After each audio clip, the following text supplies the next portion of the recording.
on Turtle Creek. It's like, oh, he might not like the wallpaper, but he's living It's a in good well-appointed thing. And then you walk into those hotel rooms, and the interesting thing is, I love the way the timeline jumps around. But when you put it together kind of chronologically, is his surroundings after prison get progressively less posh until he's really quite in dire situation. And I thought it was interesting how you had that progression that, as he's getting older, as he's becoming more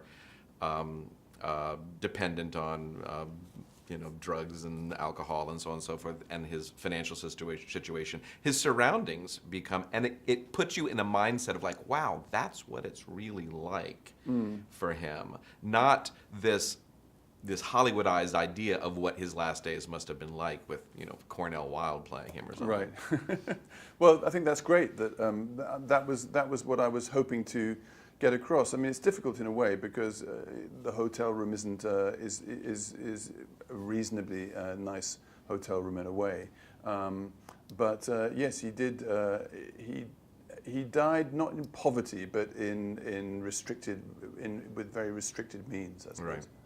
One of the things that was interesting to me about the movie, and it's always, I suppose, interesting, is I didn't pay careful attention to the poster ahead of time, and there are no opening credits.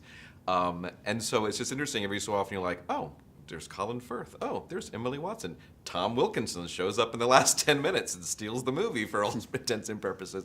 How did you happen to get did that help you get financing, getting those people involved? Or well, did the financing is all about who you've got in the movie, so I had to have them. And the fact that they stuck with me and did the movie, that's the reason the movie got made. Right. And in terms of the credits, I think that's what's exciting about not having credits at the front. Absolutely. Because then everything is a fun surprise. Were they personal relationships that you had, or were they just did you just send them the script and They were personal relationships I had. And with Emily, for example, when I started writing the script, I was working with her at the time, and I always had her in mind, hoping that she would play the part. Yeah, she was great. Yeah, everybody in the movie is really great. Yeah, I had really, really good actors all the way across. What was it like for you? I mean, first of all, I'm going to step back a little bit and say you are one of the handsomest men who's ever been in movies, in my opinion. Oh, thank you. I first saw you in Dance with a Stranger, was Right. it? Back in college when I was in in college. college. Long time ago, yeah. Long time ago. And I mean, I don't know, what are you, 6'4", something like that? You're tall, you're striking, and yet you show a beautiful Oscar kind of like late in the movie when he's narrating to his sons, the Happy Prince or whatever. Right. And then the very next scene is him looking really, really ropey. As a director, was it because you don't look like that in person. You are slimmer than you are in the movie. Right. Did you have to kind of think about what is my vision of Oscar as a character from a director standpoint versus a writer standpoint versus an actor standpoint? Well, they were all in one. Since I was wearing all those hats, they were all in one unified kind of thing for me. Yeah. And I loved the pictures of Wilde by Toulouse-Lautrec, for example, in Paris. And those were very looking inspirational. Looking like Balzac almost. With the kind of thin hair and the kind of the tiny little lips and the big round face. So that was what I was going for, really. That kind of almost kind of homeless-ish person type of drunkard character, really. I love the moment in the movie, and it's hard for me to put it in chronological order because the movie hops around. Where I think it's very early on, where the British one, the lady, sees him on the street. It might even be the opening scene. Right. And the first thing he does is ask her for money, and she's just totally caught off guard. Yeah, that happened to him all the time. Yeah.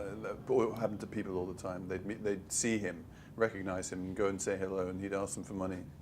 It takes a little bit of shamelessness, I suppose, Absolutely. to be Oscar Wilde, and probably a little bit to make a movie about Oscar Wilde. As he says, there's nothing like an Irish tinker when he gets into his stride, and that's really what he was very good at fleecing people. When you were writing the script, how much research did you do, and how much of it was just osmosis from having learned things about him over your career? I did a lot of research because he's an easy character to research in a way. There's so many books and there's so many letters, and you really can find out what he was doing at any given point in any given day. So that was exciting. Also, having played Wilde so much, I was very familiar with, the rhythms and the phraseology and the way the sentences were constructed. So writing it was really one of the most fun parts of the whole process. But yeah, a lot of research I did. I've always felt personally, and I don't know why this is, that Algernon Moncrief is Oscar Wilde. I always think of him as being like the stand-in. Whenever I see that character, that's my favorite play of all time. Right. I think Lady Bracknell is like the greatest character. I think you could stick, she's fantastic. A pig in a frock, and she could, if it could read the lines, it could give a good performance because it's such a perfectly written role.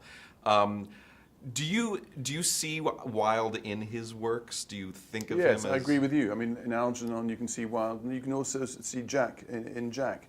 There's often two different types of characters in the Wilde plays. There's Algernon and Jack, and I think they both reflect different sides of Wilde, the more serious side and the more flippant side, in the same way